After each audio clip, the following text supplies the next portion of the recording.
Our final presentation focuses on pre-construction delays, their impacts and avoidance. Our panel is led by Kevin Sell of Quest, and he's joined by Ken Sullivan of Arizona State and Simplar, Fred Marsh of Duke Energy, John Hayes of Nucor, and Ed Lukenbach of Universal Industrial Gases, formerly also a major CURT player in his previous life. We are thrilled that you guys are here. We're going to turn it over to you right now, Kevin, and ask you to take it away. Thanks, Greg. Just some context for this panel. So those of you that have been around CURT for a while know that we have struggled to get workable research and data because we would partner with a particular group that would have ties to a certain university that would have restrictions. So after about, I don't know, 3 of those, I had met Ken through the Simplar Foundation because we were doing research on a project, and we said, you know what, what's the next best step for CURT for the users? And that clearly is user-driven research. So some of you may have been at the Sprint team meeting on Tuesday, the largest group that we had. By the way, we had no chairs left, which was remarkable. Had a lot of good input, a lot of good folks in attendance, including Jim Ellis. But where we wanted to be is we wanted to say, okay, if you're a user member of CURT, what's your heartburn, and can this be a research project? So about 2 years ago at the fall meeting in Cincinnati, we had a meeting, and it came up to be, permit delays, and then it expanded across all 3 sectors from the users that we have on this panel. They kept saying, well, I got the same problem, I got the same. They had never been in a forum before to have that conversation amongst themselves. So that's how the research was launched. Again, want to thank the board for commissioning the research and allowing the Simplar Research Foundation to get it done. But it is, if you're here and you're a user, this is user-driven. So if you're a user guest and you're not sure, this is a reason to join CURT. So we're going to talk a little bit about the overall focus, and then we're going to drill down in the sectors, probably some stories that you wouldn't expect on delays. But we're going to first start with Ed. Just want to combine the questions for you all. So want to talk about your experience with the research, and then also talk a little bit about the experiences and challenges that you still face. Yeah, so first of all, thank you all for hanging in, bottom of the 9th here, so I really appreciate that. As I think Greg and Kevin said, I'm a user, we're an owner. We build industrial gas plants, and that's all I've done for 35 or 40 years now. So the connection to CURT, the attraction to CURT has always been, for me and the predecessors before me and my previous company, was the ability to find others that have kind of the same issues and same problems, and we bring them here and kind of crowdsource the solution. And so that's exactly what we saw recently with a few projects that we had. Interestingly enough, we had 3 projects that happened right in a row, and we saw different issues with all 3 projects. The first one, obviously, we had some issues with some permitting, but mostly because our leaders were driving us and basically said, the sooner you start, the sooner you'll finish, which, as we know, is not really the case. You have to have all the right stuff, the right drawings, the right pieces and parts, get organized, and that's as fast as things are going to go. But then, as we moved through the second and third project, as we got to the second and third, we found we had all our materials and all our drawings, and we were able to rapidly condense our schedule and obviously productivity. So it was easy to see that. Now, the one issue that we faced, probably the biggest issue that we faced, was an act of nature, maybe. I'm not very familiar with the Mississippi River, but there are times when the Mississippi River is kind of high and there's times when it's kind of low. So we had some major equipment. A piece of equipment's 220, 230 foot long, 350 tons, and it had to go up the river. And so we thought, well, you know what, we'll save some money and put some more equipment on that boat coming in from overseas, and we delayed it by about a month. We thought we were saving lots of money, and then our piece of equipment had to sit down in NOLA for about 4 or 5 months. So it's the same as a module showing up 4 or 5 months late. So it's unrecoverable schedule. So we got bit by the river, right? So I blame the river, but it was really our fault. We didn't do our homework. So yeah, I think that's where my head's at, Kevin. Thanks. We'll circle back around to some other things as well that we talked about before. Move on to John. Same question for Nucor, the experience with the research and challenges, through your experiences, the challenges that not only Nucor faces, but that it probably applies to everybody. Yeah, thanks, Kevin. I think the biggest issue, and when we got together, was we were all struggling to deploy capital. Nucor was in a huge growth cycle there, building multiple plants, and as we got together with a bunch of other, owners, it was like, hey, none of us can deploy this capital. We have a huge amount of money we're trying to spend, but yeah, and we have this cash flow we're predicted to spend, but we can't spend the money because we can't start. And we can't start because we're trying to get permits, we're trying to go through all the stages and all that fun stuff in engineering. And that was it's limiting all of our abilities to spend the money. And then we talked about that, like how do we get people to work and how's the economy can't boom because none of us can really spend the money that we plan to spend. Right. So, that was the big, to me, that was the big, pushing momentum for us to do this. The permitting's an issue. I think it's mainly everybody's growing. There's a lot of restraints with resources to get that done. There's a lot of things being done in Washington right now that could change that. Nucor's working on that. I know other groups are working on that in DC. That's going to be huge if we can get some momentum with that. But if that doesn't go through, I think this group has to continue on and see what we do to speed that process up and or account for it, learn from it, and know that we can deploy that capital that fast. Maybe we should slow down a little bit before we actually can start. So Right. That's my take on things. And certainly, yeah, if the user has the problem, the contractor has the problem. Absolutely. It's also about working together because, you as a contractor or other organization may have friends in state or federal government that could help a particular project. But as we were talking earlier, that's only a short-term issue if it's just one state. So this is probably a good time, and I'm glad you brought it up, to talk about U.S. policy. Right now there's the SPEED Act and the Permit Act. God knows what's going to happen because they can't seem to get out of their own way. In D.C., it truly is 10 square miles surrounded by reality. But there is some hope, and I think I can share, what we're working on for the last several months, for probably almost a year now. Greg Sizemore, Jim Ellis, and I have been discussing this concept of a coalition with a singular narrative, and that is, how does the federal government get in the way of construction?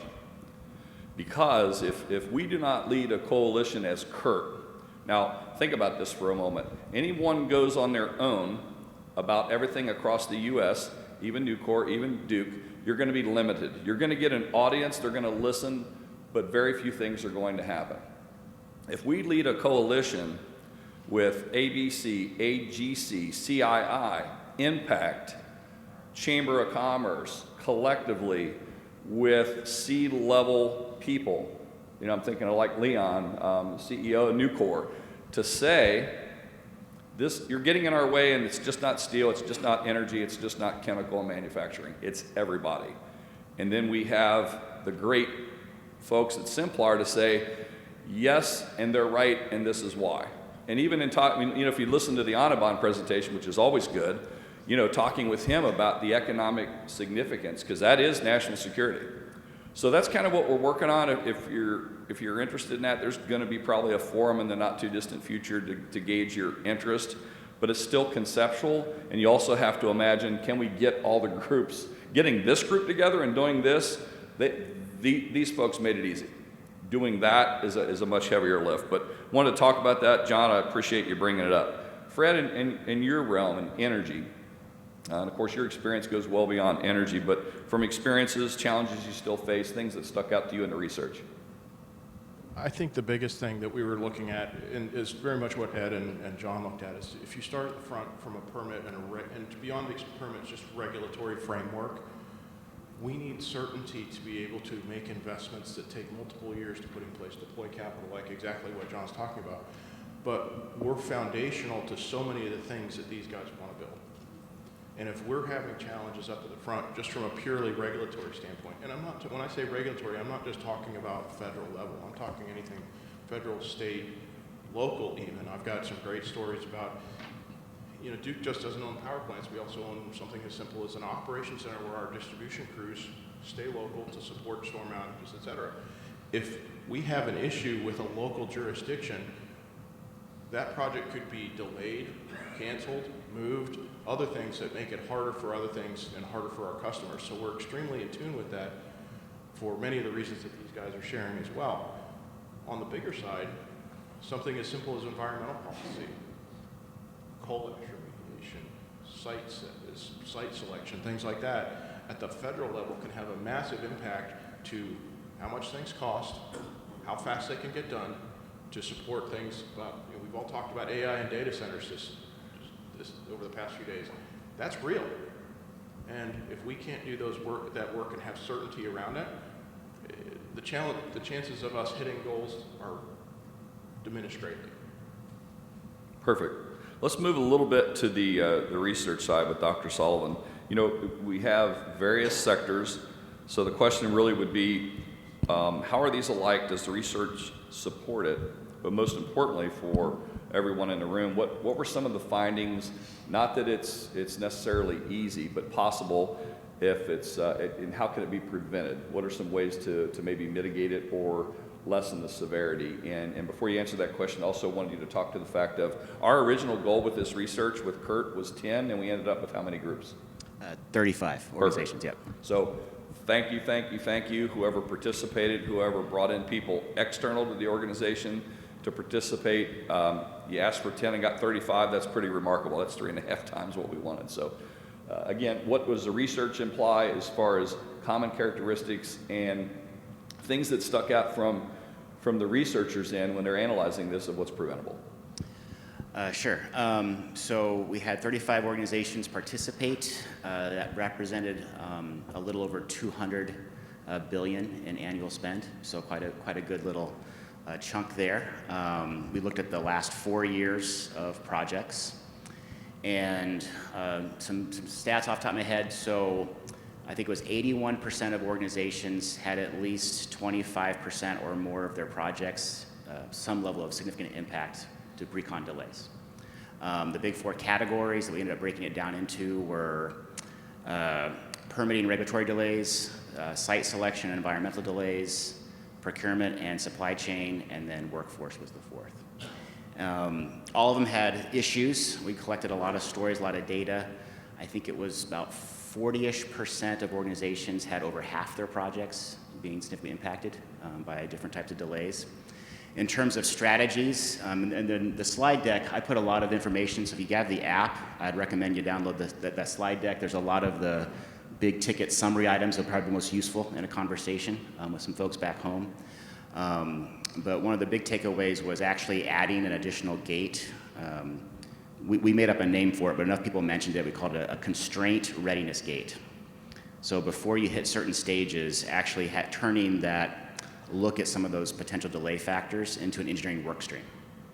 And then moving some of the risk decisions about either some early payment up front or some reservation costs for supply chain items, whatever it may be, making that a board level decision. So we had probably, 20-ish good recommendations, and they broke them down by owner recommendations, project recommendations, and then some policy adjustments that would be encouraged. So. And they'll be able to see that once we release the research, they'll be able to read So all that's in the deck. So it's in the deck. All the big ticket takeaways are in the deck, all the main stats.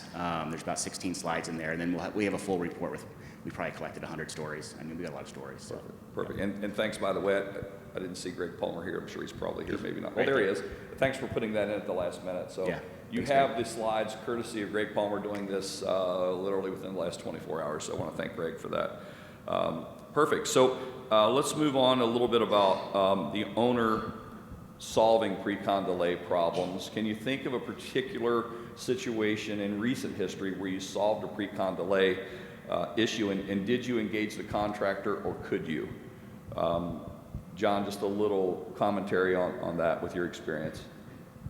Yeah, you know, when we went into this major growth cycle, we had this plan, we're going to be limited on contractors. It was, you know, everybody was worried about resources, so we pretty much we brought everybody in early, we did the work very early, brought all the stakeholders in, great and wonderful, we hear that all the time.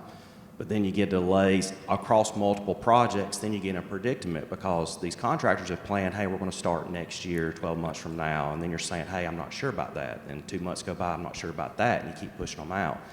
And you really lose momentum because there's so much work going on. They're like, hey, if you're not going to start, I need to go do something else because I got to keep people busy. Right. So we're a big organization. We had a lot of work going on, so we were able to like move people around, do the best we could with what we could. They understood, but it's very challenging. So we brought everybody in. We thought we were doing great, had this great plan, and then as you start getting these dominoes in front of you, hold-ups, it became a beast to manage, I would say that. Well, and there's several of us in the room that were working with you and your team on that, and of course, the pause was much better than the false start. So some users go with the false start and you put people on the ground and they pay for it, but they don't do anything, which just wrecks the whole project. So the communication, I think, with the contractor, you all did very well, and there's people that have engaged with you on your CAP projects that would agree. But the way that you did it up front, the intention was awesome, and in a perfect world, that would have just been great. You all would have would have went hot a heck of a lot sooner than what happened. So appreciate you sharing that. Fred, so pre-con delay solved. Did you engage the contractor? Could you? We did. I think the best way to talk about this one is from an equipment, because right now with the growth in our build out of our power stations, we need to have shop space. We need to have equipment ready. We can't wait. I think Andy Browning put it yesterday, is that if you go ask a vendor for a gas turbine now, you're 2032. You just cannot get it in time. So when Duke saw this large ramp up coming up, we went to the vendors and started talking to them about, okay, how do we get in line? How do we reserve space? And that's worked out very beneficial because it takes a risk off the table completely. You're paying for it, but it takes a risk and sets that aside to where you're not worried, so much worried about that. Other things that we did in the past is that if we saw a site that needed to be developed that was a potential for a station or something, we would go set an option to purchase that land or something like that to where, again, got rid of the risk. But these are all dynamic actions that have to happen. Some involve the contractors ahead of time, some involve the regulator ahead of time, but or a vendor or something like that. But the point is thinking ahead, and I think Bill said it yesterday in the modularization, moving things to the left as much as you can. Conversely, if there is uncertainty or things that we can't figure out, how do we plan in contingencies to allow us to be more predictable in the ultimate outcome? If we can't solve it now, how do we put a box around it to where it's not going to impact things, where we have enough planning in place that we at least are directionally correct, and then we can block and tackle over time to make sure that impact is minimized. And the contractors are parts of that, definitely. Ed, same question. Yeah, so just in the industrial gas space, obviously we have some very long lead equipment. There's a couple special things that take, could take 12 months, could take 24 months, could take even longer. So we're very much trying to understand, and as kind of a subsidiary of Nucor, we also know that you really need oxygen to make steel. So we cannot be late because, the steel mill makes $100 million a day and we can't hold them up, whatever that number is, right? So a couple learnings, and I think the biggest learning really was, can we go back to our mothership and say, look, if we have a little bit of money, we can buy some equipment now and de-risk that, and that probably makes a lot of sense because we're going to do this in the future. And then the next biggest thing for me has always been this collaborative effort and getting away from, obviously we've always talked about this, is start with the end in mind, and we always say that, but go get the contractors on right away. And so that drives the next issue for me was, because all the contractors are good people too, I'm just going to say that, but they'll all tell you that, hey, I really want to be involved in your job at the beginning. I really need to be there. If I can be there, I can help you. And I said, okay, but the problem is you got the engineering guys that are doing the work, and you got the contractors. You got to figure out a way to get them together sooner and get value out of those conversations, real value out of those. So we tried to do a lot of that, and I think we took some steps, but they still wanted to go back to, well, this is the way I build it and this is the way I design it. And if you can continue to close that loop, any of these perceived, I think, costs or losses in bringing contractors in earlier and, oh, we didn't get a good bid and all this nonsense, forget it. Get them in early, start with them on your team, because in the industrial gas space, your engineering is 5 to 10% of the cost. Your equipment is about 30 to 40% of the cost, and guess where all the other money goes? Okay, it's sitting around waiting for the contractors to be able to get stuff done. It's not their fault if you don't have the equipment there. So having these guys come in at the beginning and actually driving the design in their favor, you take all the excuses away. We didn't do a stellar job at that, but we took some steps to get there. And Ken, from the research, I want to capitalize a little bit on what Fred said, listening to Bill's presentation about moving it further to the left and engagement. And of course, if you've heard presentations over the last couple of years on collaborative execution strategy, it's always early engagement. Our preference is about the 30 to 40% range. But from a research perspective on this, I would argue that your position would be yes, but at what percentage can a user expect to engage a contractor and actually be helpful with that pre-con delay issue? You mean percent complete design? Yes. A 0. I mean, okay. You'd want to do it before. One of the things we noticed was that there doesn't seem to be any consistent efforts to institutionalize the lessons learned that are happening inside the organization, because the projects are so big, and a lot of times they feel like a one-off, right? And so there's individuals gaining experience of like, hey, we should have done it this way, or it would have been nice if we had done this. But that's not necessarily being institutionalized, where you can be trained, put some type of structure or system around it. And I think there's enough spend happening, and the issues are large enough. There was, like, for example, there's experiential knowledge of certain agencies and people inside the agencies and how long they would take to review something, right? Or likes and there's a lot of high variability, person to person even, inside agencies, or group to group. But that's knowable, right? So if you kind of know where you're headed, but that could be incorporated into the planning process. And if you had more people with more knowledge involved in that planning process, including the different contractors and whatnot, you would be more accurate in your expectation of how fast you go. And then you could take that decision up to the board and actually get some money shaken loose, or different pressure points to move things along. So that's what the research found. So yeah, you can definitely before 0 was probably the main recommendation. But getting the right partner is not automatic, right? And getting the right people from the right partner is not automatic. And then even knowing how to talk to each other, because sometimes they'll say, let's get them in early, but they may not even know what their role is if you get them in early, right? What are you actually asking me to do? So even that, so just the idea of like, let's collaborate, let's get in early, that's the right idea, but the execution of it is not guaranteed that it'll be successful. Yeah, so have a full understanding of your collaborative scope. Yeah. Okay, I want to stay with you for a moment. So the research is almost done. Was there something that was very prevalent? If you had to pick, from the research team's perspective, one particular delay that seemed to cause the most distress, or maybe there's 2, or maybe there's 3, what would it be, or did anything stand out in that manner? Yeah, there's a few. As an academic, I don't, terrible at ever saying anything. But I would say probably the most frustrating was just the lack of consistency. Like, it just feels like it's an unwinnable game, right? The lines are moving, the goalposts are moving, and that level of frustration, and then you have to take that and try to message that back up into your organization, and then it's make it happen, right? And so that was probably, in terms of just kind of what was coming out of the ether.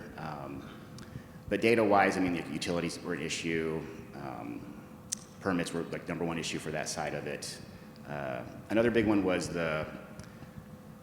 and I think this has happened a lot because we've been doing this the past year, but just acceptance of the fact that workforce risk can't be managed just by outsourcing it to contractors, right? There's strategies that would be better served working more closely together with the vendors and the contractors and the suppliers around the true management of the workforce risk and some of the skill gaps that exist, and making that part of the team's efforts to manage that. So.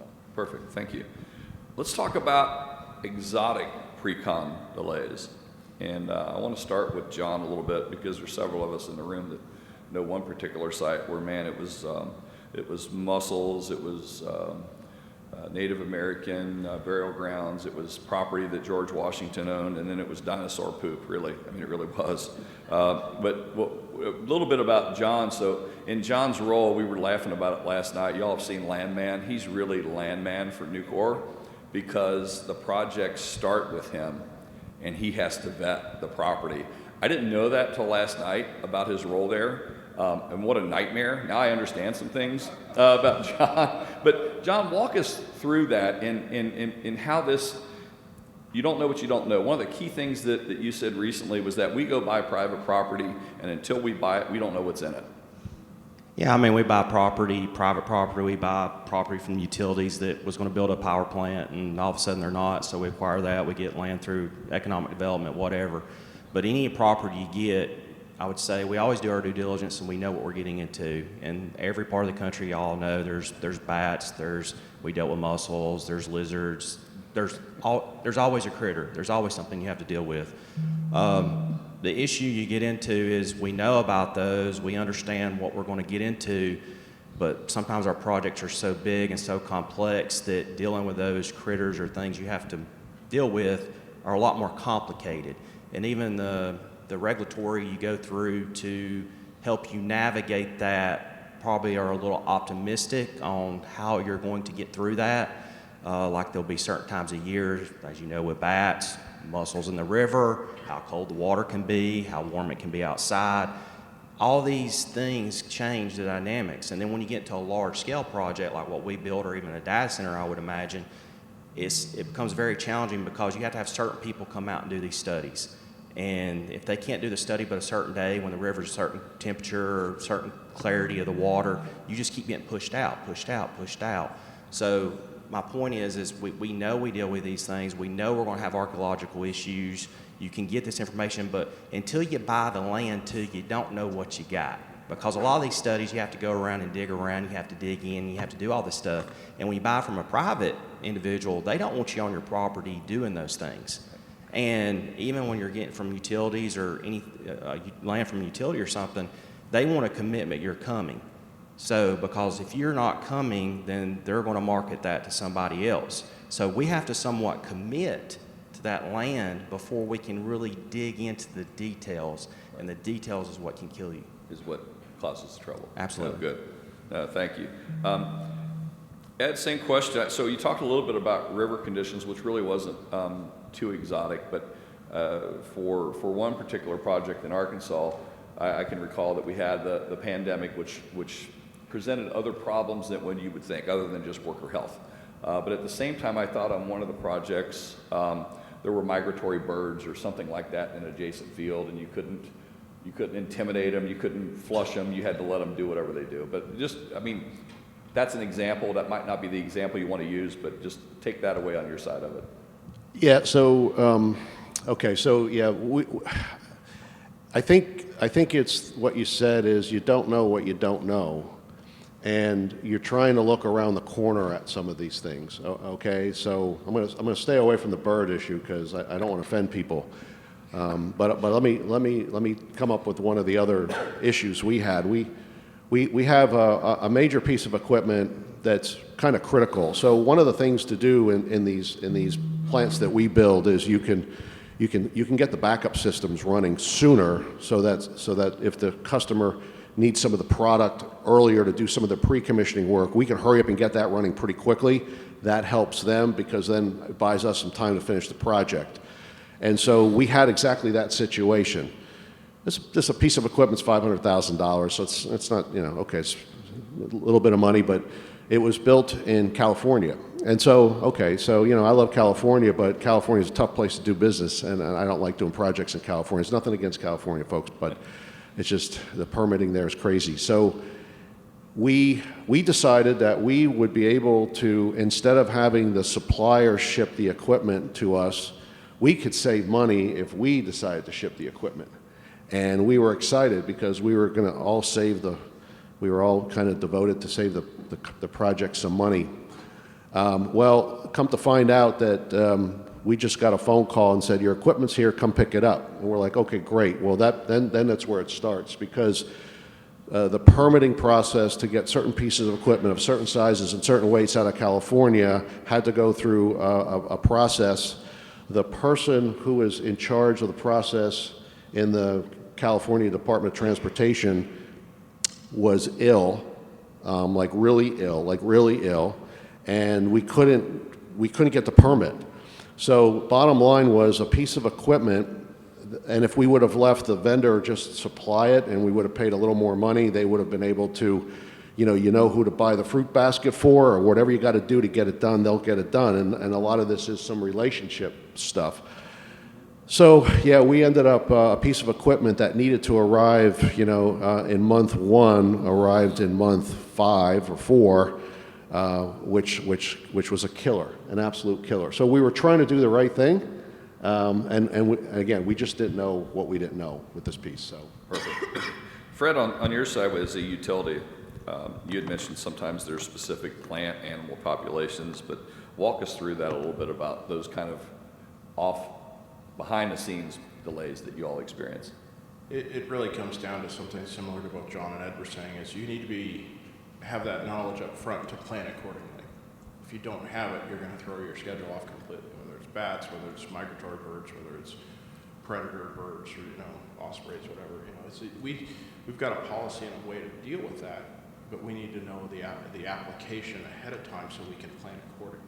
That's really the crux of this. The thing is we just need to know, and then we can handle it. And sticking with you, Fred, on utility-specific delays, utility use, you had mentioned earlier in the week about delays, the power that cause other pre-con delays. Tell us a little bit about that. It would probably not shock you guys how many times we get, as a utility, we get asked to provide service to something, and it's just accelerating the amount of requests we have. As you can imagine,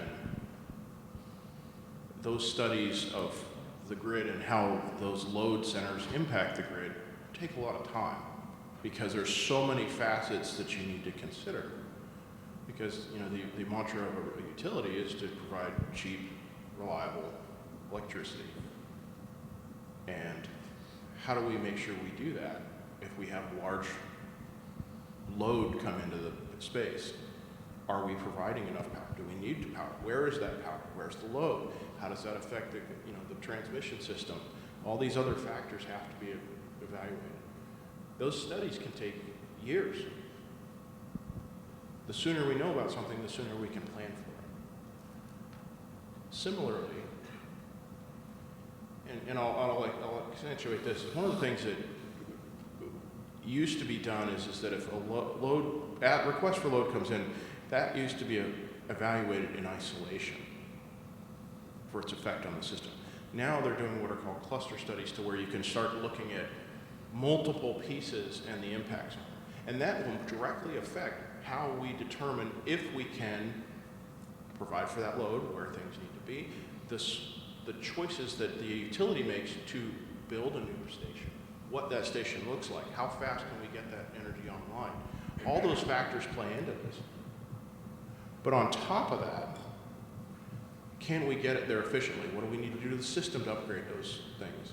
It was mentioned yesterday that EPRI, the Electric Power Research Institute, I believe is their acronym, and they've developed a new conductor for transmission lines that allows us to restring a line and double its capacity.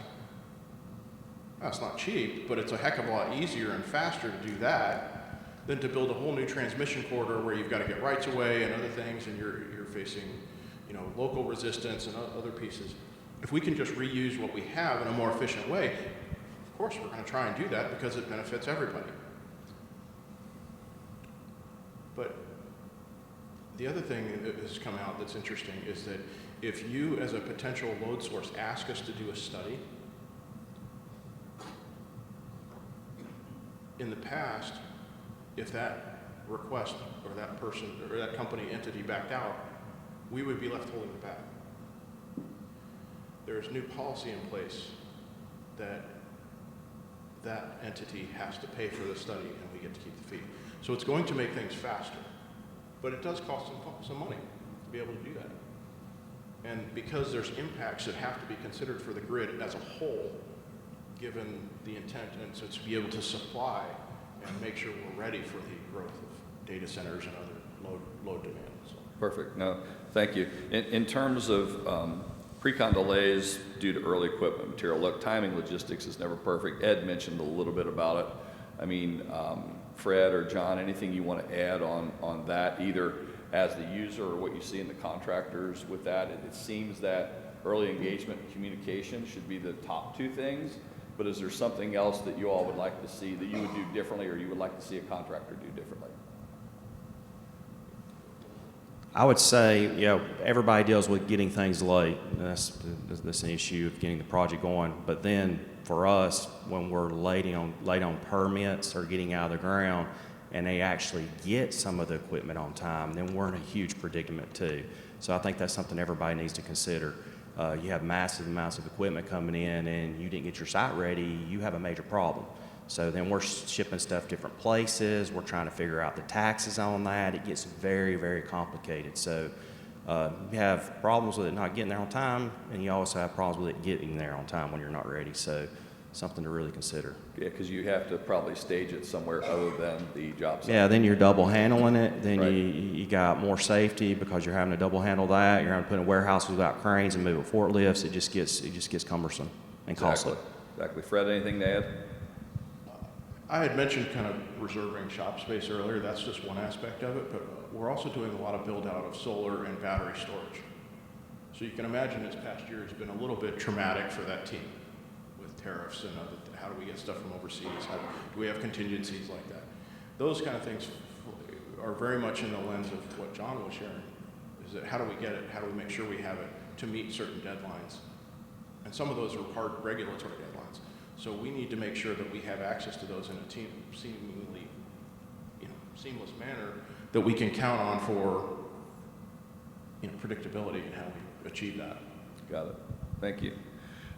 Kim, we're going to go back to you for some things on research. We talked a little bit about how contractors can help, and clearly I think we spent a little bit of time on engagement and early engagement, 0% if that's achievable. We know that in most cases we're not there yet, but anything else on working together to sort through, or maybe not necessarily prevent, but to at least, in a lot of cases, to identify a pre-con delay so that everybody's aware of it so you can try to work around it?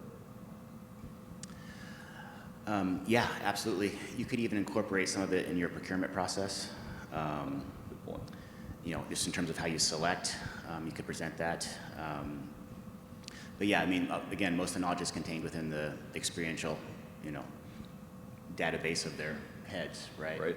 And so we saw some where, and I can't mention, but someone mentioned it, where it's like, it actually, maybe it was Ed, but like it varies, even the actual person at the agency, who that person is, right? Sure. And we've seen some where they will, let's say, well, that person's handles these types between, January and June, and they would just literally wait till that different person was in charge or navigate that themselves. It seems like, as well, what you could do with all the information contractors have and all the data, and because there's a lot of re-looping, re-revisions coming back, it seems like you'd be able to train an AI model to do some type of QC, QA. So most organizations, well, not most, but a good chunk of the interviews we had said they don't have great internal QC before they submit, right? There's some, but they're noticing there's a lot of misses. And so they said that should be bolstered. How to do that, no one knew. Hopefully there's a consultant out there that knows everything. But there may be a way to, if you had enough people participating, pull all their experiences together, all their submissions and the resubmissions and the feedback. You could probably train a model to be a QC model. To be able to do that. Potentially. Perfect.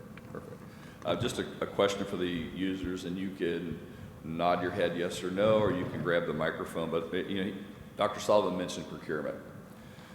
Bigger organizations have separate groups, so procurement buys it, hands it off to operations, to construction operations.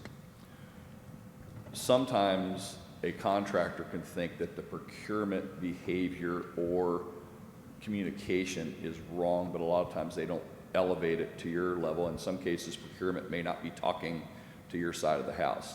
Is it good advice from your all's perspective, is if a contractor sees that they don't wait for it to happen, that they call whoever is your project director for you? Does that make sense? Absolutely. Okay, yes. Any comments? I see smiles. Yeah, well, I mean, procurement are people too. I got it. They're good people. But I think the other thing, the classic example has always been the procurement folks sometimes want to spend a lot of time and effort to try to save a nickel or two, and they don't understand that, the cost of schedule too. So we have tried to actually really get our contractors more connected to our procurement people directly, and just put some rules in place that if there are certain items, just go get it. You don't need, stop all that stuff. If it's more critical, then we'll talk about it a little bit more. And then I'm a big fan of trying to let the contractor buy certain things and give them certain specs early on and say, I'd rather have them do it, quite honestly, because they can't squawk at me that I'm holding it up. It's like, you're supposed to go get the valve, go get the valve. Don't tell me about it.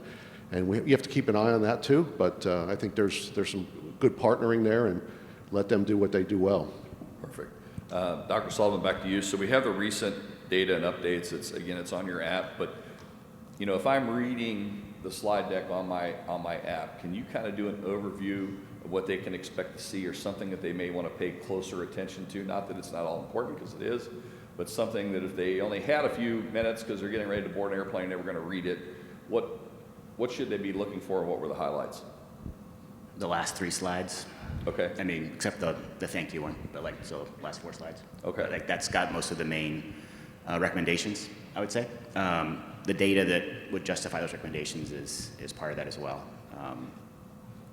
Perfect. Yep. Perfect. And again, this will work out timing for the release, but as a CURT member, you're going to have access to that. That's why we do what we do, to bring more ROI to your membership, because you matter and the users matter. I also want to, if you thought this conference was really good, you had a good time, and you enjoyed everything, give a round of applause for the CURT staff, because they do a really good job of doing it.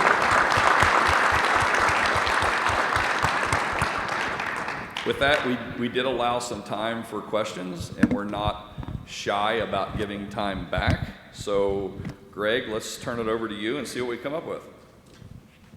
And let's thank our panel. What a lineup of impressive folks. Come on now, yes. We've got several on here. So, first one, Ken, for you. What is the logical next set of research opportunities given this initiative? Was there something left undone? Well, yeah, of course. We made a lot of mistakes. There's a lot more data you could collect. We didn't have a lot of detailed time impacts, right? We're just getting general lay of the land. So you could probably dig in. You could probably do an exploration of some of the reasons and the permitting issues that are happening, and what are the most common causes of that being, rejected or taking longer. Dig into that a little bit better. You could break down it by region. That was something that probably be more beneficial. By region, factor type, client type, project project size would be useful. More data. I think you'd also look at some of the permitting strategies. We didn't really, there were several data points, and we only had 35, so it wasn't like this was a huge data set. But, there were some things happening in the supply chain space where maybe some of the, well, this is going to sound bad, but some of the suppliers kind of learned the game, so they can overpromise, right, on their timelines. No, that doesn't happen, does it? Yeah. You'll be delayed, and with the but then if you're not actually delayed, then they can actually fulfill their promise on what they said they're going to get to you. And there seem to be fewer suppliers. I think that would be useful as well. And I think probably an actual executive communication strategy would be useful for most of the capital projects directors. Of actually how to present that, what information should be available, which time, potentially moving some decisions back up to the board level that may have been pushed down inappropriately. So some of that internal governance may also be beneficial. So. And one of the things that struck me in one of your answers was it's an unwinnable game. The goalpost is changing, the gridiron was changing, the hashtags, the hash marks, everything was changing all the time, so you didn't know where you were really in terms of project success and pre-construction success. And contradictions, right? You know, internal contradictions where you can't be right because you're wrong both ways. So. Let's take one from the field over here. Yes. Thanks so much. I was looking at your report for the slide deck, and I know you mentioned several recommendations: slow down the speed up, add constraint readiness gate, invest early, long-term items, start agency stakeholder engagement early, and you just mentioned, of course, concerns about overpromising. The question has come up several times during this conference about why a lot of these concerns have been addressed using lean integrated project delivery and the last planner system of production control. And so I guess the question has come up oftentimes is why aren't people using that, since it seems to work pretty well in terms of eliminating a lot of those constraint gates. All those things are part of the process, and it's now been around for a bunch of decades, and people are doing it, and it slow down, speed up, plan thoroughly, execute quickly, all that kind of stuff. I just didn't understand, since those things are out there and seem to be working pretty well, I'm surprised that this is still an issue in our industry. Thoughts, comments, anyone? I'd like to take a stab at that. Please, thank you. When you're told things are going to be done by a certain time, when it's outside your area of expertise, or it's government or a permit or something like that, and you plan for that, and then that shifts, it's outside your world. So that completely, no matter if we're lean and we're organized and we have the best plan, if that changes, it's outside our control. It's almost the thing, we don't know what we don't know. We were told we're going to have this by a certain date, and if we don't get it, well, then it's another push. It's hard to manage that. It's just outside our control. Now, if those agencies, everything we do starting a project in pre-con, there's just so many stakeholders that are not part of your group. It's not your contractors. It's not your team. It's so many different parties involved. It's the Corps. It's local county permitting. It's the state. It's so many different people that you're trying to get to work as one team. But they're not on your team sometimes because they have other projects, they have other things they're doing. So I don't know how to really say anything different, but if they could all be on your team, then yeah, you could manage that. That's the problem. I think another thing too is that the efficacy of some of those processes are still dependent upon the capability of the people applying the process, right? And so seems to be a quick loss of some of the more experienced knowledge of that, who could really take the process and get the full benefit of applying the processes and the strategies. But if you don't have the right people that can do that, the process will maybe not make anything worse, but you're not going to get the full benefits. That may be another thing that's happening. So. Other comments on the question? Yeah, the only thing I would say is I think it's a great question, and I think what I see, I think we all kind of can agree we probably execute projects pretty well. We'll say we execute them pretty well. But it's the culture of all these people who have read all IPD stuff and all these different things, and we kind of know that. It's really the stuff out of our control. And I feel it's the same way. It feels how I look around the corner, and the one person or the one entity or the one little piece that's out there that we just did not see it. And there was nothing in our toolkit to tell us that this person was going to get cancer, so they weren't there for 6 weeks to approve the permit. Mm-hmm. I don't know how to solve that one yet. I don't think AI is going to solve that one for me yet. Maybe it will, but so that's what I see. Great. Yeah, the real problem is, we're trying to execute on capital, and our company wants us to get up and running as fast as possible. We're promising material, we're having people that wants this material, there's a need for this material. So if there's an opportunity and they say, hey, you're going to get the permit early, or you're going to have it in 3 months or whatever, we're going to plan to hit that date because we want to start as soon as we can.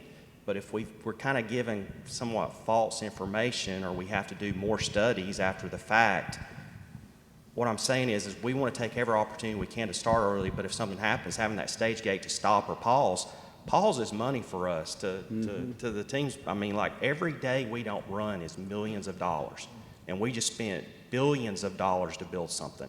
So the sooner you can get up and running, you're generating cash. So we're not going to miss one day of not being able to stick a shovel in the ground or start a project. That's the problem. We could just pause. We could just stop and say, we're going to wait till we get everything in line, and then we're going to start the project. And it'd look great on paper, but our company wouldn't make the money we need to make. Does that make sense? Let me ask a question. We've got about a half a dozen of them on the app, and I want to give them some airtime too. What is your experience with respect to permit expediters? Any tips for success?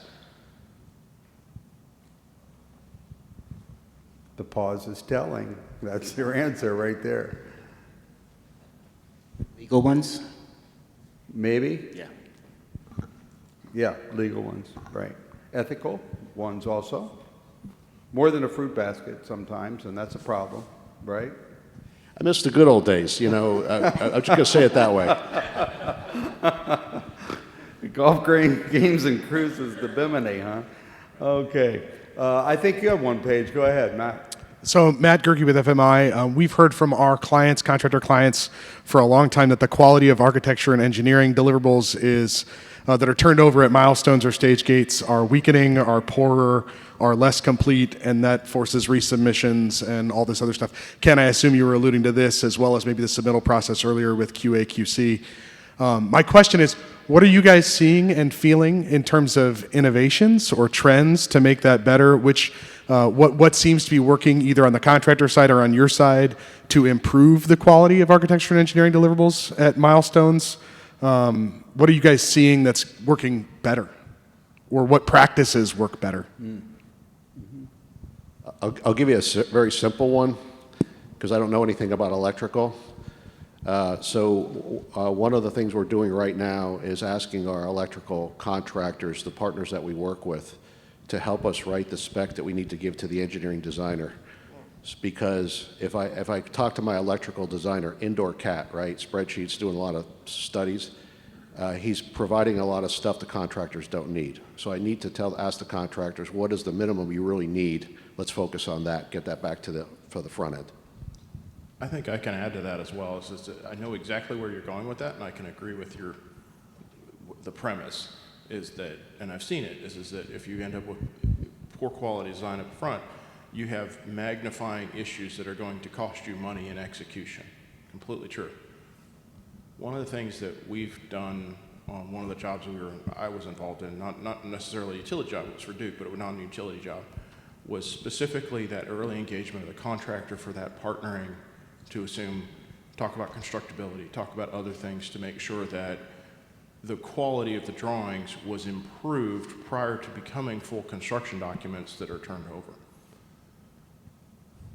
There is a benefit there, but it needs to be executed correctly to have the right effects. Other commentary? Question, Andy. Hey, thanks, guys. So I've heard a lot of emphasis on whatever you want to call it, integrated project delivery or upstreaming your partners, all stakeholders, right?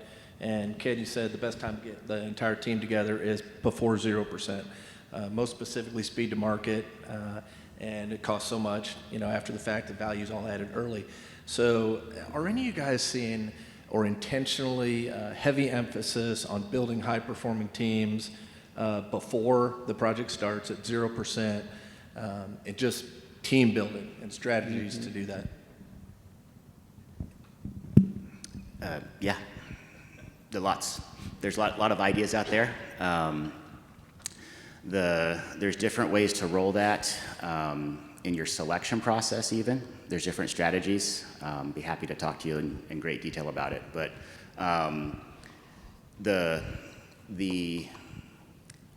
the biggest barrier that I'm currently seeing, I do this a lot, is as more people under the age of 45 are involved in bigger decisions, the worse things are going. I don't mean that as a knock against anyone, but there is a degradation of the ability to communicate and work well together with other people for a variety of social reasons, perhaps. So that is something where in the collaboration space, the collaboration typically can't just be contractual, which would be like a structural IPD type structure. It can't just be operational. You need to have contractual underpinnings that allow it or reinforce it. You need to have some type of operational facilitation of it in terms of how you actually execute the work, the planning, the working, the processes, the systems. And then there's some cultural element of actually just getting human beings to work well together, where you have, engineer design people who are literally programmed from birth not to look at anyone, right? And so you have to help that, because the knowledge may be there, but they don't feel comfortable talking in front of a room of 20 people, right? So all of those together, you can begin to actually manifest the collaboration, but it begins with picking your potential collaborators and rolling that in. Another thing that we saw was, and just tell me when to stop, but No, you're good. there's the downside of familiarity with your vendor community. So let's say you're a user, right? There's the benefits of having those people that know your sites, know your processes, you trust. They're also limited. They don't know anything more than you already know, right? If you use them over and over and over again. Versus if you broaden out the pool, you have at least a chance of bringing someone in that maybe doesn't know you as well, but they may have a greater chance of adding to your knowledge base to help you minimize risk. And that becomes part of that collaborative benefit, right? But if you're only collaborating with people you work with every single day, the benefits are not going to be as large as if you start to broaden that pool out. Just pure statistical probabilities, right? So that's another thing to consider. Yep. Thank you. Yep. Other commentary from the panel on the question? Hearing none. Paige? Mike? Yes, I just wanted to mention that CII has some research tools that can help address some of these issues that you guys are talking about. They're very common in the industry, but to the gentleman's point about the maturity of engineering deliverables at stage gates and stuff like that, the Project Definition Rating Index is a tool that helps quantify the risk of scope definition, and is your scope definition at the right point for the stage gate you're at. We also have a construction readiness assessment tool that addresses what you said. The last thing you want to do is have the contractor mobilize too early. You wind up, working out of sequence and causing all kinds of problems for yourself later. So complementary research, complementary organizations, just wanted to let you know that. Thanks. By the way, you're listening to Mike Pappas, who's the new executive director of CII. Mike, we welcome you. We're glad you're here. It's been good to get to know you, and look forward to working with you in the future, as we've done in the past. Very, very similar to that question. What leading indicators should be monitored right now to know when pre-construction risk is really about to harden into a real schedule slip? What are the leading indicators? What should we be monitoring right now as owners to know when pre-construction risk is hardening into a real schedule faux pas? Thoughts? I think engineering, we've been talking about engineering, but that's a huge indicator. If you're not a certain percent complete on engineering, you're about to have an issue. That's something that we've really recognized. You want to select the best team you can to do the engineering, but there's only a certain amount of people out there that can do all the work. So you just follow that trend, you see where you're at, and that's all you can really do. The other things are, a lot out of our control, and we just navigate that. But if we start seeing things slip like that, or I guess we're less optimistic now that things are going to go perfect, and we go ahead and we pack in a little extra time on our side for our planning stages, that helps us. But I guess experience has helped a little bit in what we've seen the last 5-6 years. Ken? I can quickly add to that. One thing we're doing right now, we've noticed we're doing some experiments, chatter, and so you will have people talking about it lower in the chain potentially weeks before someone in a decision-making position finds out about it. Right? And so if you can get that information, we've heard multiple times man, if I had known about that earlier, if you guys had brought that to me earlier, I could have done something about it.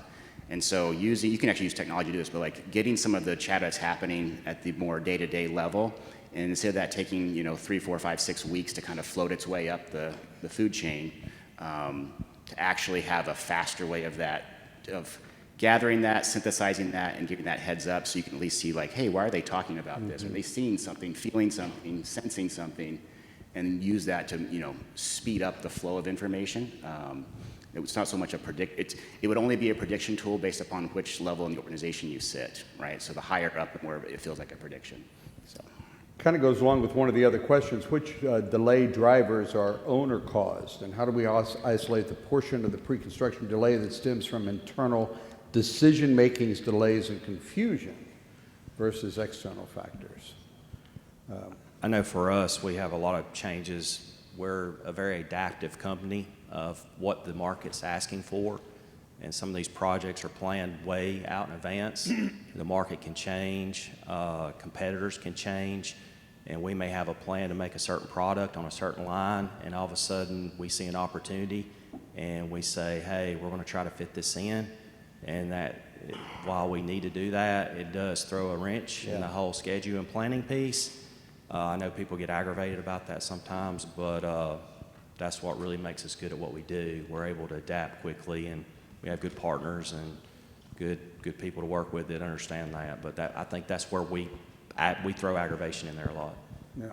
Ideally, if you have the right team, every delay is caused by the owner or something they're buying, right? Because that means all the right people are helping the owner minimize the risk they already have. Making the right. Yeah. Any other comments? Yeah. Ed? Yeah, my only comment is I think, first of all, humans are inherently optimistic, and that's a problem sometimes, just setting the bar and over-promising. But I think my biggest issue has been in all my 35 or 40 years is folks on the owner side in the C-suite or others thinking they know construction better than the construction professionals know how to execute. And I'm not a construction guy, I'm just a guy, but I have to trust the partners I work with to ask them to help me. Because what happens from the leaders guys, sometimes they'll say, I don't know why it takes so long, I don't know why you can't do it this way, and I don't know why you can't just start now because we'll hurry up and get done faster. And I've heard that over and over again, and we just know that that's not really what the case is. Spray more money to it, don't you know that, Ed? Come on. Just money and people, and we're good, right? But even sometimes you need to have the right timeline to even get the project approved, right? And so it's not always, if you're completely honest and have all the ranges, you may never get the approval to even move the project. So I think we have one from the floor. Go right ahead. Hi, Ken. I want to speak kind of directly to you, but also to the other gentleman. I presume that ASU stands for Arizona State University. Is that correct? that's correct. Okay. So I'm not making the following as like an advertisement for like another organization, but I can tell you that the answers that you've been giving and the challenges that you've been referring to are issues that certainly are common and known.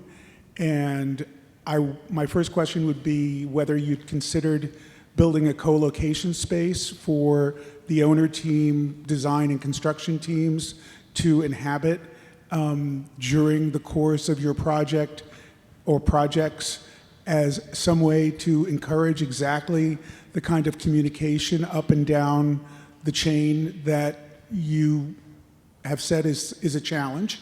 That is an intrinsic part of lean construction, not IPD. Lean construction is the greater circle. IPD is the contractual subunit that's within it. It goes outside of the circle a little bit, but mostly it's a subset of lean. Just as a note, if you give me your business card, I have a list of the owners that attended the Lean Construction Institute's last conference, which was in Arlington, and it's quite long, and about 30 to 40% are universities. It's not just medical centers.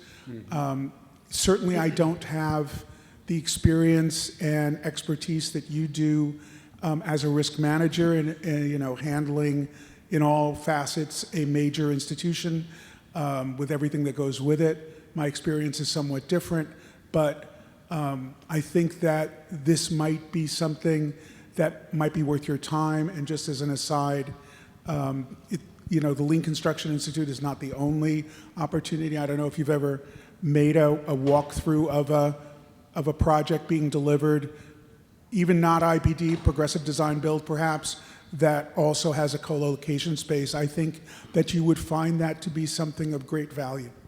So that's my question. If you want to respond to that, you know. Yeah, very familiar with the co-location, and that's very, we see that on a lot of projects, so definitely something that's happening out there, and I am familiar with Lean and LCI. Those are great organizations, so I appreciate that. You know, we've often said that CURT offers three things. We offer experiences, we offer perspectives, and we share resources in a number of different areas of our project delivery system: contractors, owners, labor, etc. So that you just saw an example of that right there. You saw it with Mike Pappas as well in his comments earlier. Let's give it up once more for Kevin Sell and his team of illustrious panelists. You guys are welcome to stay right there for just a few minutes. We're going to wind her down.